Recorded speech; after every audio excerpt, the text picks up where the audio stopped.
It's Yes, the they returned that evening. and just when they were about to leave, the same man walked up to Elizabeth and started a conversation. All right, I Well, remember that. oh, good. Well, Yeah. Baba and the men Monthly also listened. He told her that he had come from Karachi, where he wrote plays, but that to date, none of them had been published. In his somewhat rambling remarks, he also mentioned modern plays, specifically those of George Bernard Shaw. Baba told his brother Jal to ask whether the man needed anything, such as money, but the old man replied, "No thanks," and looked seriously at Baba. The sidebar says George Bernard Shaw, 1856 to 1950, was a British dramatist whose witty plays contained serious philosophical and social ideas. His first successful play was Major Barbara, 1905, a satire of the Krupp dynasty of German munitions makers. Back to the text. At the hotel, Baba revealed to the group that the man was his agent. Baba said, "You are all blind. He is very spiritually advanced and a conscious agent. All his talk about writing plays had hidden meaning meant for me. I gave him certain instructions internally, and tomorrow he will leave Goa." The next day, Elizabeth encountered the old man again, who told her somewhat cryptically, "I don't know why, but I feel all on fire.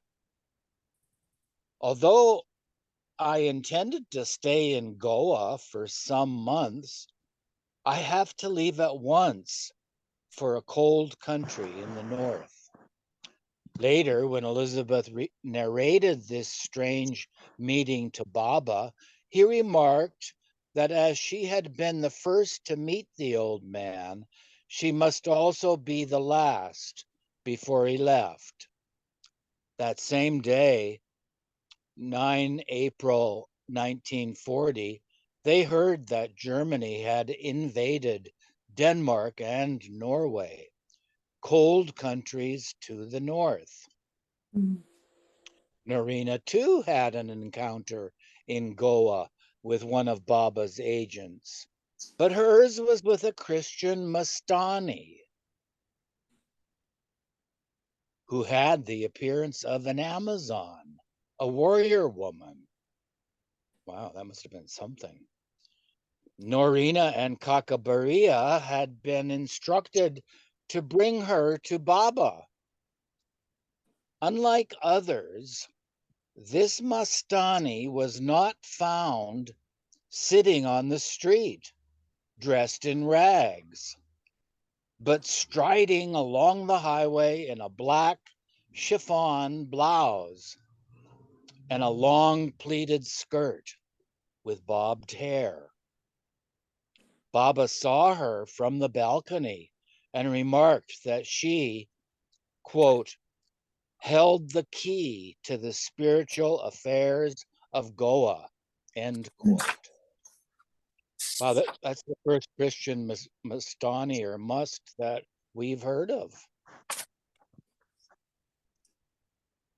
Could you scroll, please, Tina?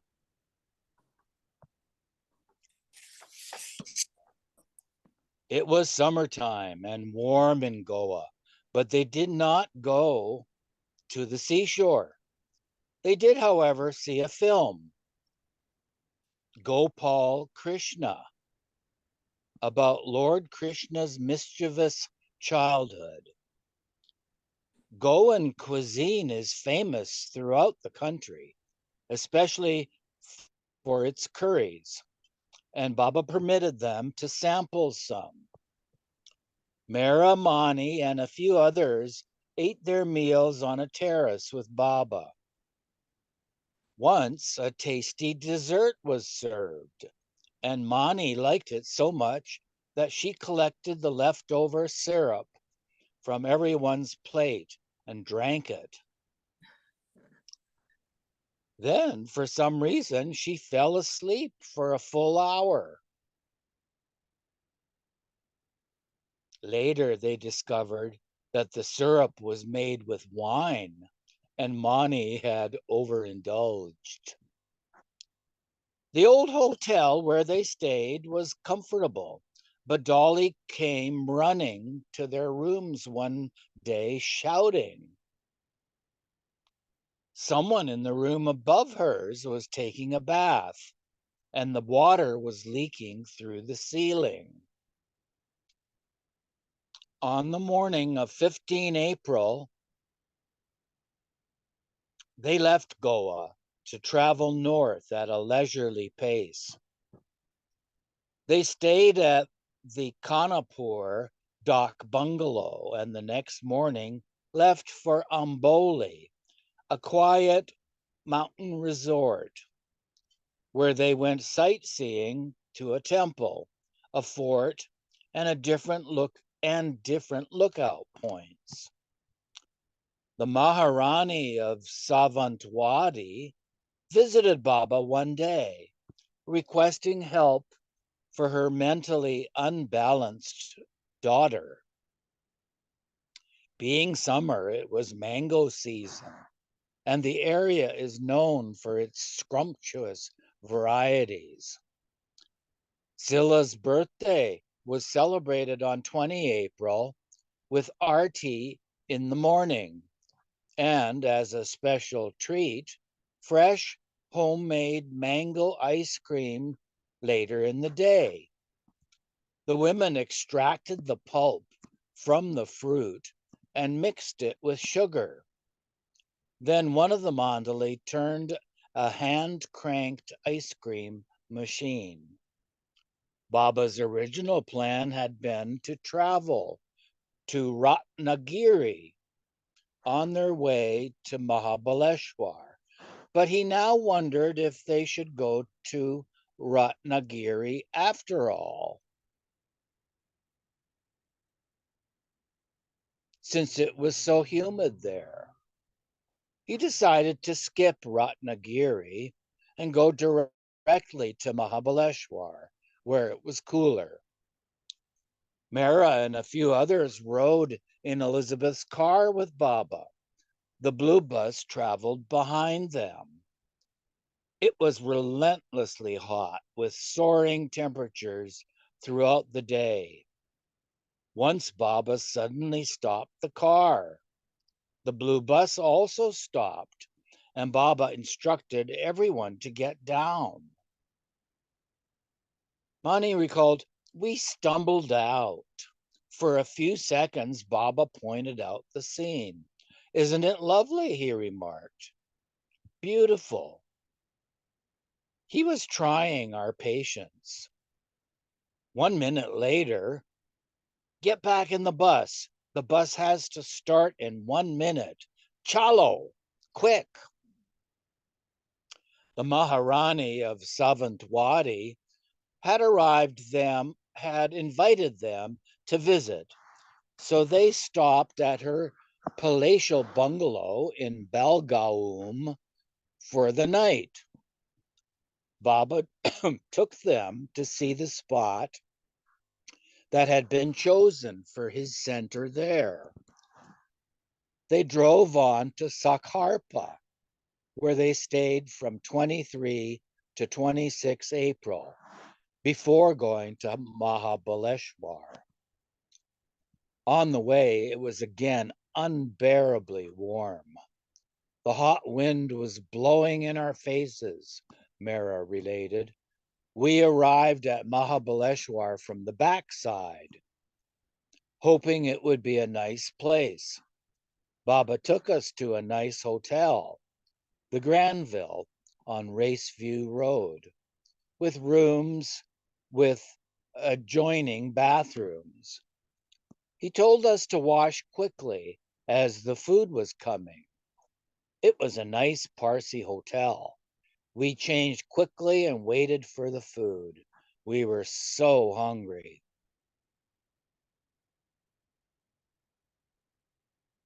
After spending the next day sightseeing at Wilson Point, Bombay Point, and Arthur's Seat, they left on 28 April for Panchgani, where they stayed at Buena or Bella Vista Hotel. Baba took the women to see his cave in Tiger Valley, and they sat with him there for a few minutes. Mehera stated that Baba liked Mahabaleshwar better than Panchgani, as there were musts in Mahabaleshwar. From Panchgani, they drove to Ahmednagar, where they took baths and had lunch and tea at Akbar Press. They then went to the Dak bungalow at Happy Valley, near Meherzad, and stayed for 4 days. This was a favorite spot of Baba's because, he said, Ram and Sita had stayed here during their period of exile. Baba enjoyed exploring the rugged terrain, and over the years, he and the women often picnicked there. Unfortunately, during this visit, Narina was stung by a scorpion. Have you guys ever been stung by a scorpion? No, no. When I was in India, I'd always check my slippers and shoes. They could just crawl in.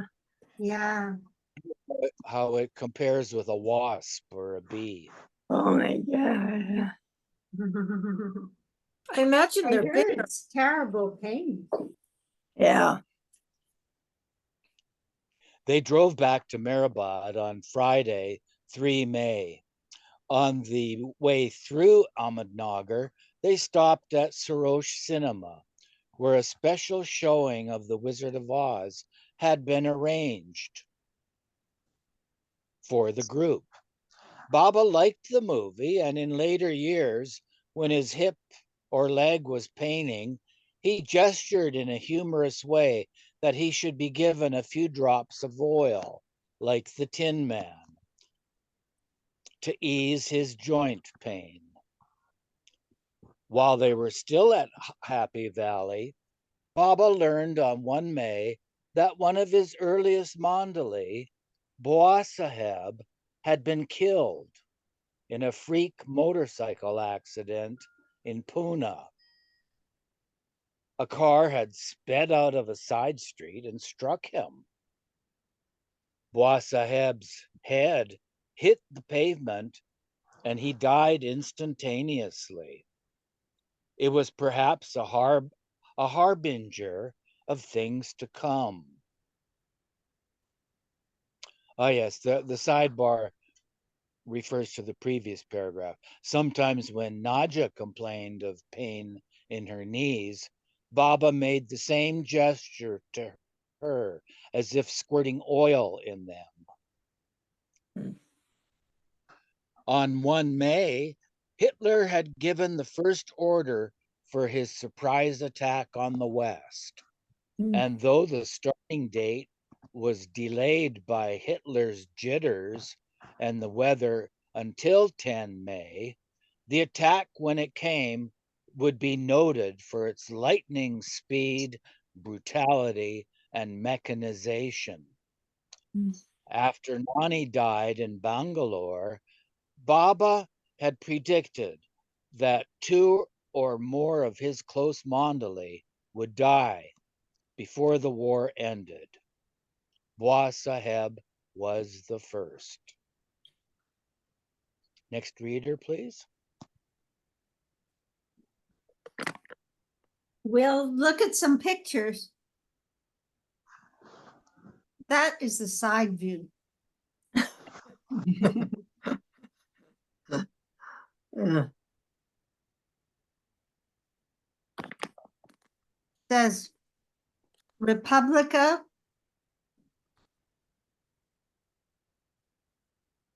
Punch Job. Oh no. It only takes one little thing to go to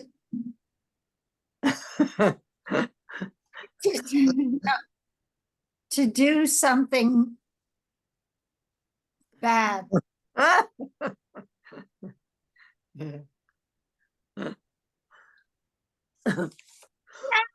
Oh no.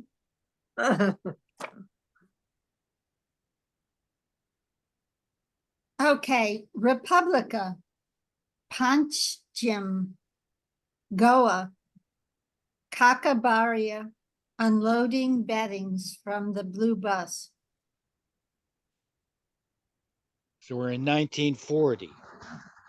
Right.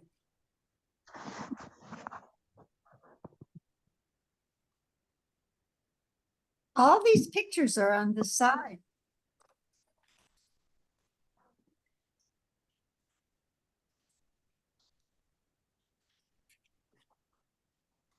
Merwan, Jesawala, Sarwar, in Topis. Irene, Kitty, Mara, Norina, Margaret, Mani. It's a whole bunch of them there.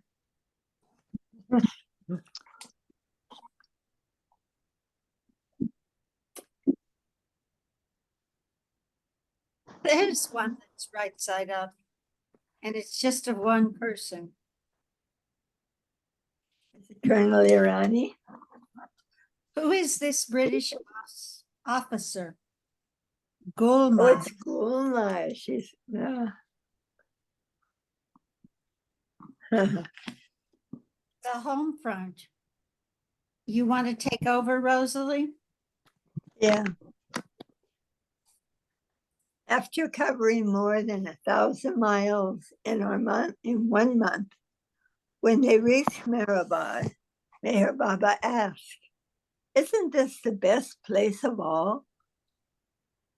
And the familiar, though desolate and barren landscape did look agreeable to the women Mandali.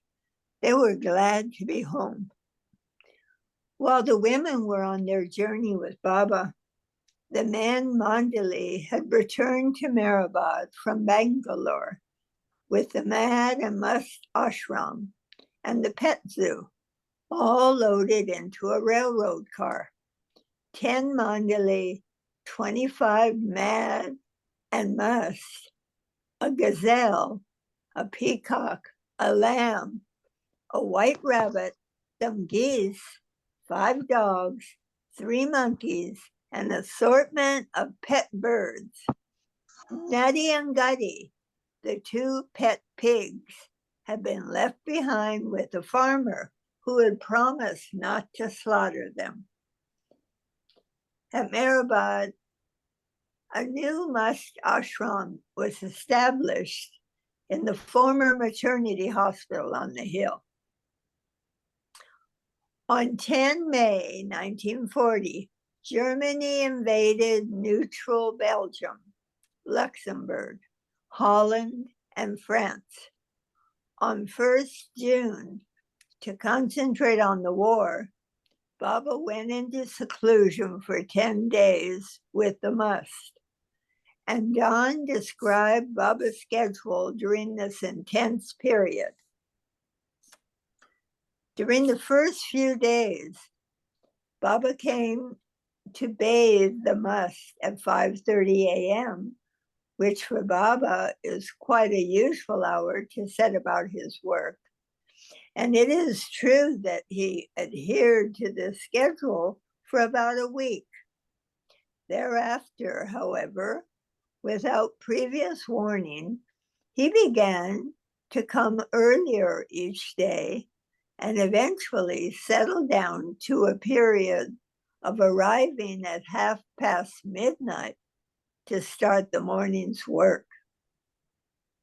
I'll read the sidebar. About this journey, Don wrote, as soon as the train started, Shariat Khan, one of the must, tied bells around his ankles and danced to a rhythm beaten out by Punja, another must. Oh, the must was beating the rhythm on his kerosene tin. Punja made Eric and Baidul join in. Once or twice, stray strangers tried to get in our train car, but changed their mind after one glance through the window.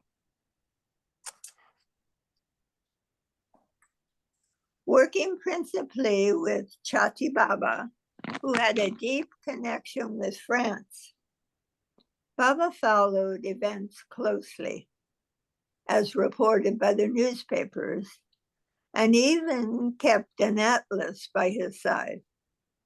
He did not step out of the mosque compound during his seclusion, but on 3 June, he did reveal, after the stirring up during the seclusion period, unusually startling changes will take place in the war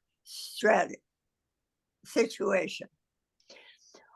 One after the other, 32 nations in all will eventually be involved, including Italy and America. Situations will be so grave, they will verge on breathlessness.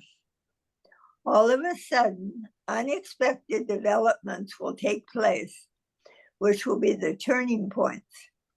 Those who had the upper hand will eventually be subdued and thrown off, and others who have been made to suffer in breathless suspense all these months, along with millions of others in the world, will breathe a sigh of relief.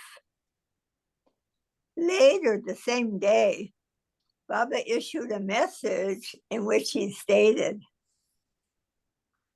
during these 10 days of my seclusion, I shall decide definitely the length of time this war will last and exactly when it will end.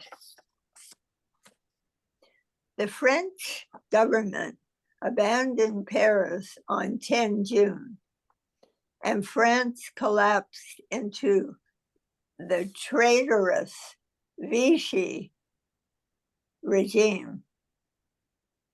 When Baba came out of his seclusion that day, he went to see the women Mandali and commented, if Italy joins the war, there will be world war.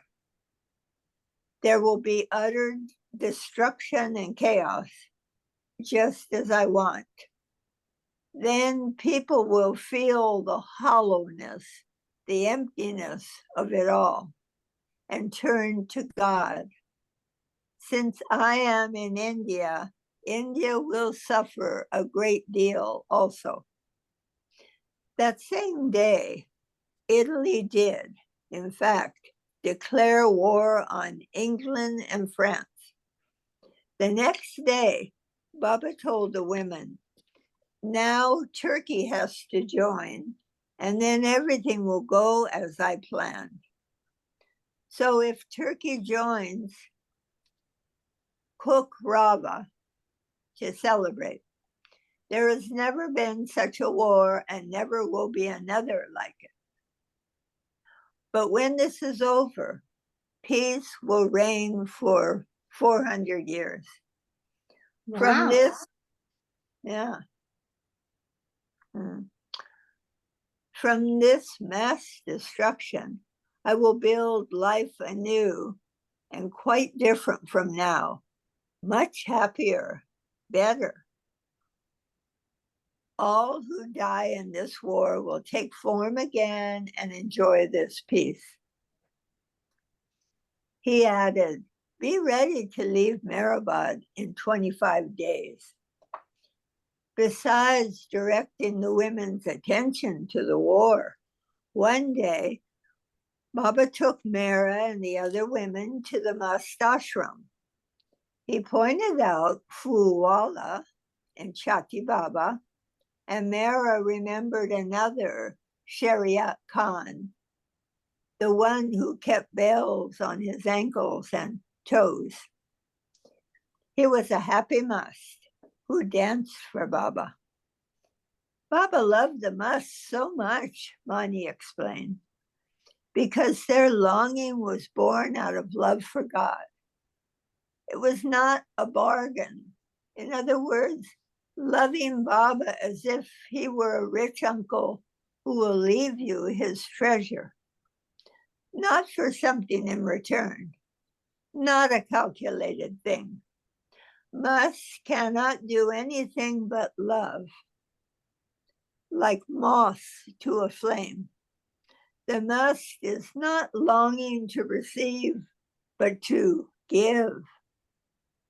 Even if we reach the point of just the longing to do something, when we haven't the capacity to do it, it is enough. For when the longing is the key, he takes over, he helps. Nothing is worth worrying over, except how much are we loving him? How much are we pleasing him? He knows that worry we must. Human nature is to worry. He says, don't worry. But then he adds, but if you must worry, worry how to love me more. Baba commented to the women that he would take them to the place where creation started and hinted that this might be Java. He instructed Chanji to open an office in Bombay, gather information about Java, Sumatra, Bali, Kashmir, Iran, Australia, and New Zealand, and file passport applications for those of the Mandali who did not have them. We envied the men sometimes who got to be with Baba more, Irene said. They were able to rough it, to do must work. Perhaps they envied us. But living on the hill was not without its own trials. During the summer months, water was scarce. Ashramites were permitted only one small pail of water to bathe, sometimes only half a pail. At times, their bath water was, need a page. At times, their bath water was measured and baths were curtailed to one every 2 days. When the women washed Baba's clothes, some wanted to use the rinse water to wash their clothes in. Life in India was arduous, for the older Western lovers especially. And that summer, Meherabad was sweltering. For meals, they sat on their stools under the sun-baked tin shed. Their simple food was placed on long benches, and the strong, hot wind often blew dust, dry grass, and leaves onto their plates. I think I need another reader. I've swallowed some dry grass.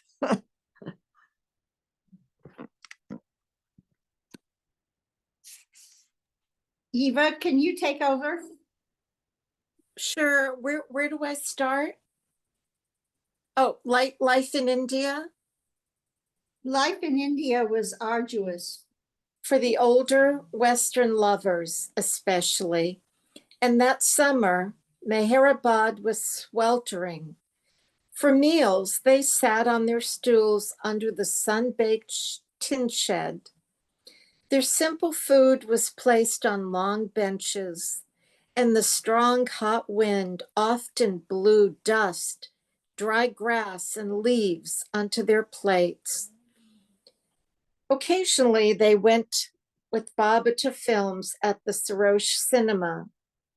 Besides the Wizard of Oz, they saw the Gabriel Pascal film, Pygmalion, starring Leslie Howard and Wendy Hiller from a G.B. Shaw play. And sidebar, George Bernard Shaw's adaptation of his play won an Academy Award for Best Screenplay. The film was later remade as My Fair Lady. Gabriel Pascal met Baba in 1934 and became a devoted follower. Sometimes they performed their own skits for Baba upstairs in the dormitory or under the shed. Mani wrote the story for one skit we did for Baba, Irene recalled. In it, we were playing cards. I was the Queen of Hearts. Rano was the King of Hearts. Mani was the King of Clubs.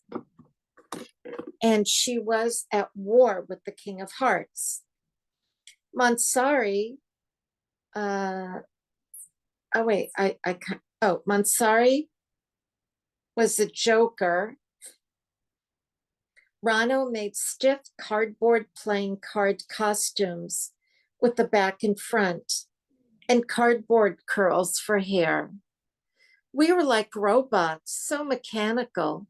We had to speak in Urdu. We didn't know what we were saying. Later, Irene learned the Persian script from Ansari. But during rehearsals, Irene got laryngitis. She stopped talking for 3 days before the play. An amazing achievement for someone as loquacious as Irene, and recovered just enough to speak her lines.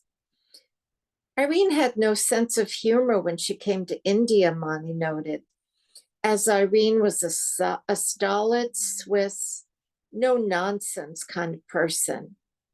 When she left India, she was much different. In one skit, Mani and Katie played a poor American husband and wife. The wife comes into the living room and finds her husband dead drunk asleep, having fallen into the baby crib. Vailu had come for the performance and was laughing so hard, she had tears in her eyes. And sidebar, in one skit, Kitty played the part of a music teacher. As she walked to the piano with her books under her arms, they all fell on the floor. In the second play, she was an English maid, and while carrying the tea tray from the kitchen to the living room, the tray fell out of her hand. Baba and the audience believed it was part of the act and started laughing and clapping.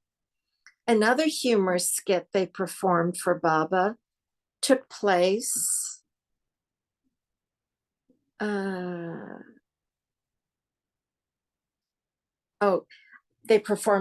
took place in an insane asylum, with the women taking the roles of different loony inmates. And I need to remember where I stopped reading. Oh, here. Mehera also did a skit for Baba based on the dance she had done at school to benefit the orphans of World War I. We were Sikhs and wore pale pink and blue saris, Irene said. We carried small lanterns and did a little dance for Baba. And then there was Walu. It was very difficult to get Walu to do something, to change, Mani noted. Nevertheless, Mani taught Walu a song with an ektar, a one-stringed instrument that they concocted out of an empty jam tin and a piece of bamboo. Walu was hard to train, although she had a sweet voice. To start with, she had no confidence in herself that she could do it. We had to push and persuade her. At last, she agreed. Walu came on stage dressed as a wandering sannyasi in a robe, dhoti, turban, and a false mustache. She stopped in front of Baba with her tin can instrument and then sat down to begin her song. The song, titled Gopi Chand Raja, was about a king named Gopi Chand who leaves the world and becomes a seeker. As Walu began the first line of the song, her mustache became loose and fell into the tin can. All chuckled as Walu fumbled to retrieve it. But Baba gestured, "It's okay, continue, leave it." And sidebar, in 1938, the Masamad at Meherabad had enacted a play about this king. Walu did not crack a smile. Solemnly, she continued singing. Finishing the song, Walu turned and walked out. But Baba called to her, "Your mustache is still in the tin pot. You'd better take it out now." Baba found it so funny and amusing, Mehera said. That was the best part, he remarked later. For a costume competition, Mani wore a huge top hat that covered her head completely up to her shoulders. 2 slits were cut in the hat for eyes, and her arms were folded in front to form a face. Several years later, in 1948, when a few of the women were staying at Meherazad with Baba, there was another contest at Meherabad under the tin shed. Those at Meherazad brought their costumes with them. Norina, naturally, was a duchess, said Mani. She looked so elegant, so chic, in a long silk dress with hundreds of buttons down the back. Before the contest, Norina was going out of her mind, as Elizabeth was not doing anything to prepare a costume. She spent all her free time blithely typing away at her portable typewriter. "Elizabeth, what is it you're going to wear?" Norina asked finally. "There's only 2 days left." Elizabeth just ignored her, and Norina told Mani and the others, "Say something to Elizabeth. It's for Baba. She's not doing anything." They did, but Elizabeth assured them that it was all right. "The morning we went to Meherabad," said Mani, "after all the work was done, Elizabeth came to the East Room and borrowed a pair of scissors from us. She had brought a white sheet off her bed and a pillowcase. In the pillowcase, she cut 2 holes for the eyes and covered her head with it. In the center of the sheet, she cut a slit just long enough to pass over her head and rest on her shoulders, and became Casper the ghost.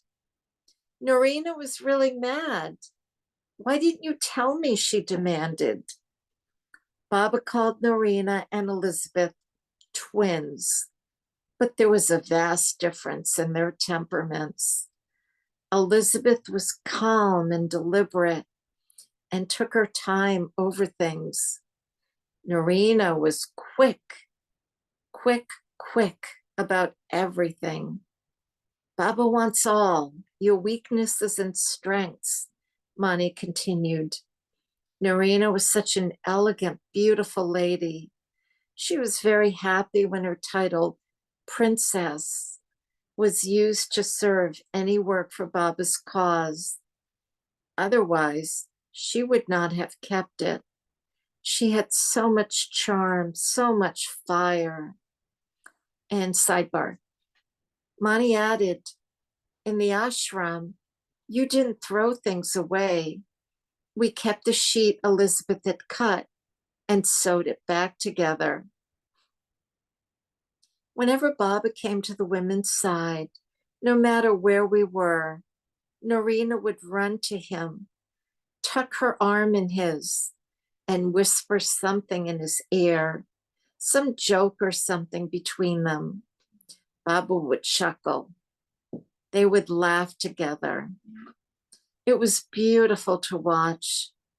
Everything would sparkle. Norina always addressed Baba as darling, and Elizabeth addressed him as Baba dear. Norina was like a queen, so generous, Adi Sr. noted. Once, when we were traveling by train with Baba in the West, we had been to the dining car, but Baba wouldn't allow us to order much. I was still feeling hungry. Norina asked if I still felt hungry, to which I admitted I did. She insisted on taking me back to the dining car and told Baba so. Elizabeth spent money also, but not as generously as Norina. Elizabeth would give, but in her own way. She was more practical. Margaret related. It was wonderful to be with Baba, but it was life at two extremes. We had to relax and conform to a certain extent to other people's faults. That was hard at Mehera-Meher. All of us had different temperaments, but that was on the surface. Underneath, everyone was there for Baba. It was a beautiful relationship. For his work, Baba used what people had, their innate natures, but he also broke these down. For instance, he used Norina's social position in Europe. This was seen especially in Cannes before the beginning of World War II, after which the European aristocracy would never be the same. When it was time for old habits and ways of life to go, or when something became so excessive, Baba tore it down. For instance, Norina was always telling the women about the fabulous haute couture dressmakers of Europe, from whom she purchased her exclusive outfits. Once, when everyone was called by Baba, he turned to Norina and asked, "Why don't you dress as well as Margaret?" Margaret, who could not have cared less about her wardrobe, was wearing a pale blue housecoat that she had bought off the rack. Norina, said Margaret Riley, for once in her life, was dumb. You have to want what Baba wants, Mani said. And sure enough, in the end, he will give you what you wanted. You may not want it then, but that is when you will get it. Once, when the Westerners were here, something had happened, and Baba was telling us what was what. He said, look, you have either to want only what I want, or you have to want only what you want. You cannot have both. In little things, Baba wouldn't say no. Having once again given the slightest hint, if we did not stick to what he wanted, we learned after a while that we should have. To be sensitive to his pleasure is the whole thing. What he wanted, what he was saying, you can only be sensitive to what he was saying. As you grow insensitive to your own wishes, as you grow deaf to your own desires, you can hear his pleasure, his wishes more. Actually, when Baba says, remember me, it only means forget yourself a little more. Give him a little more room and yourself a little less. Of course, Baba is Baba. Even if you give him just a little room, he is going to push the rest of it out. You are going to be cramped, Baba would say. All I need is a little corner in your heart.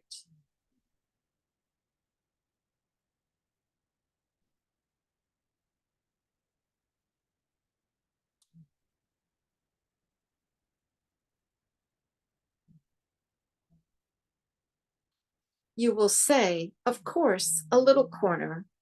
That I can adjust. And Baba is so quiet. Little by little, you find yourself being pushed. You have to check this out, that out. Before you know it, you're out yourself. In living with Baba, when Baba said to do something, we did it, whether going to a picture or playing a game. You may not be in the mood at all to play a game. We learned to want what he wanted. We made the effort, and the moment we did, we enjoyed it. We got so excited at the height of the game. No, you cheated. No, you did. All Baba would do was to clap, and the sound of the clap came through, no matter what the commotion. We would all stop and look at Baba, and he would say, finished. You learn to get out of something or to get into something when he wanted it, to be sensitive to his pleasure. We had to make that effort to try. And when you really try, he helps. Our life with Baba was one-pointed, Mani concluded, and she advised, Baba must be your life. And sidebar, Mani observed that no one could clap like Baba. That sound was unique, but Eric sneezed like him. A group game that all played with Baba at Meherabad was called General Post Office.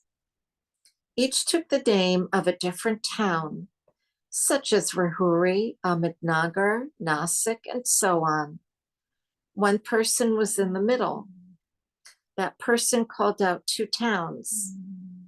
The two people with those names tried to get into each other's places, and the one in the middle tried to get into one of their places before they switched.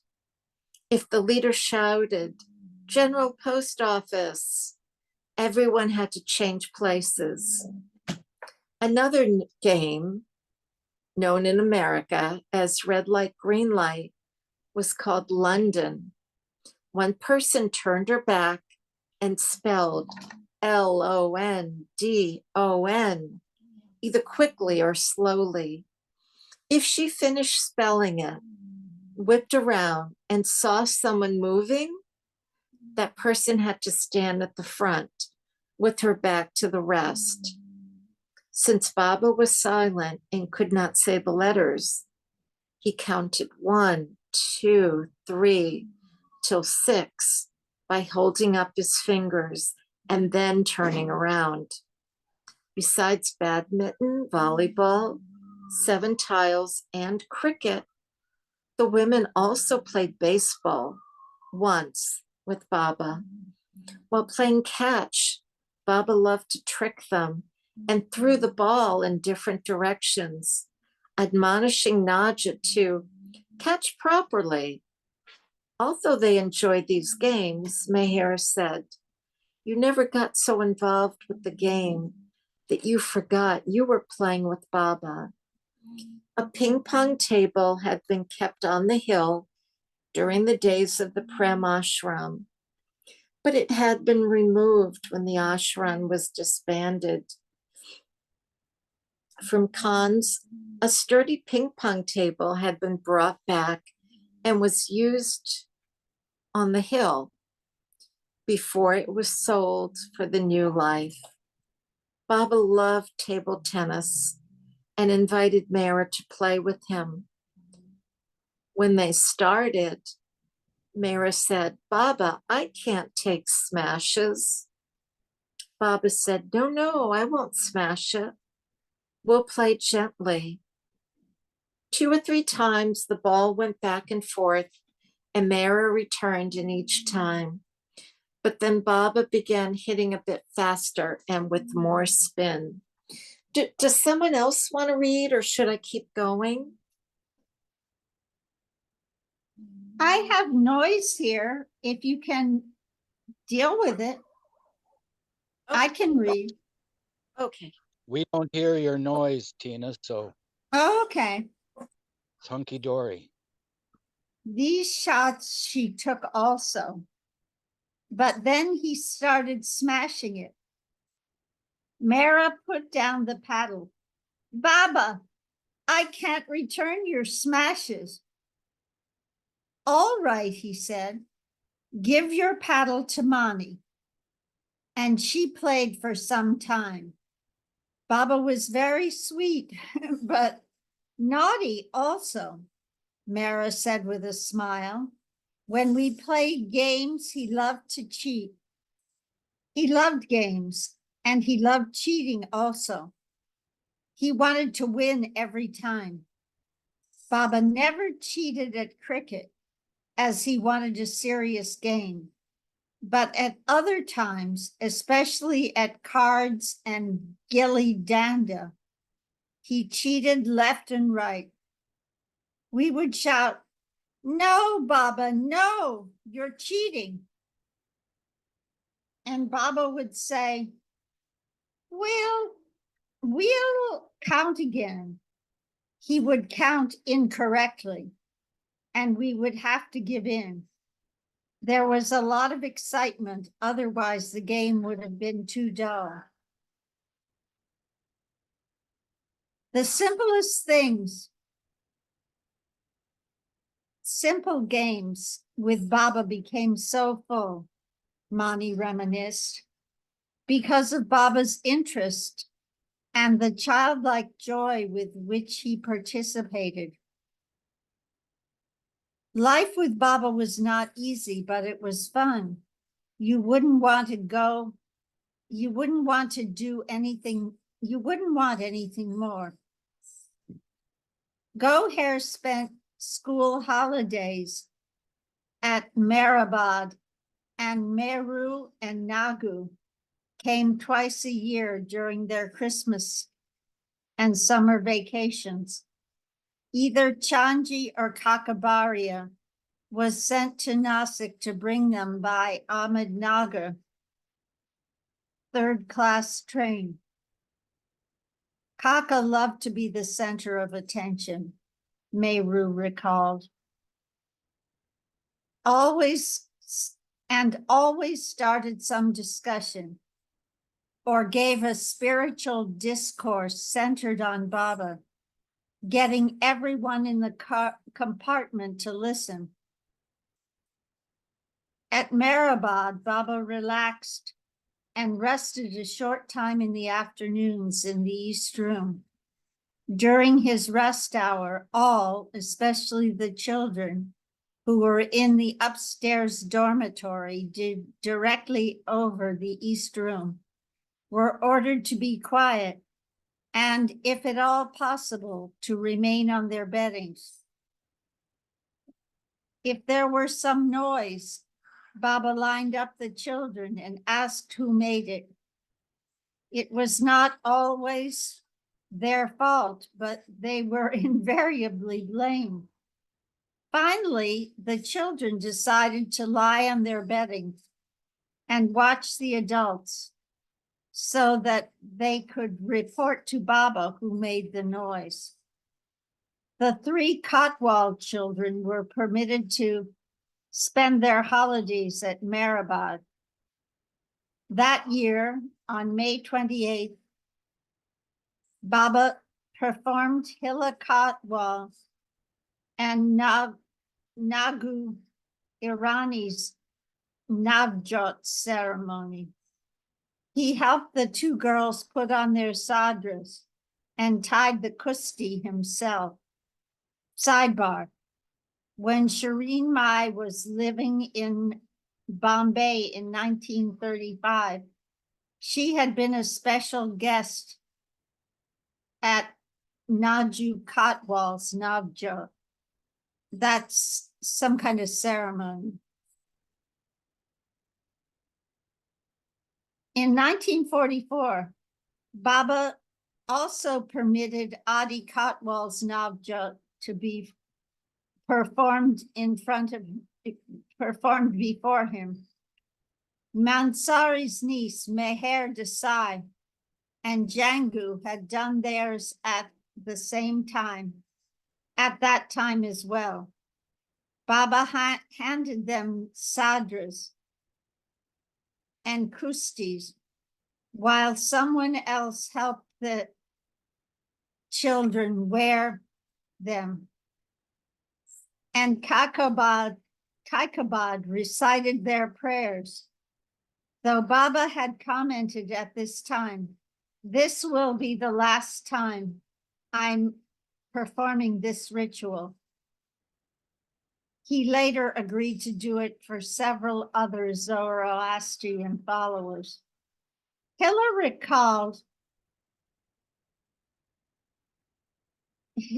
vividly recalled her days spent near Baba and Mehera.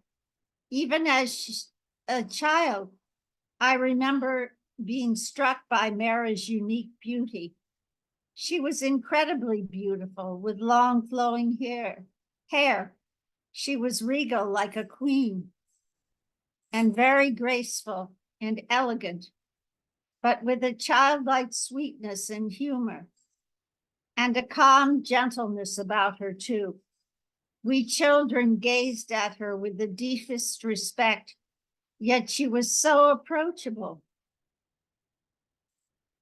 But what really took our breath away was the love in her eyes that she looked at beloved Baba.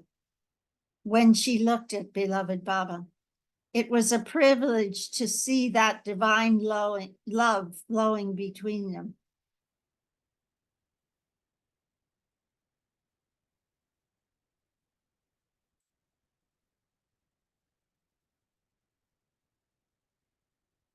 There's a picture of Mehera and Baba in Mandla in 1938.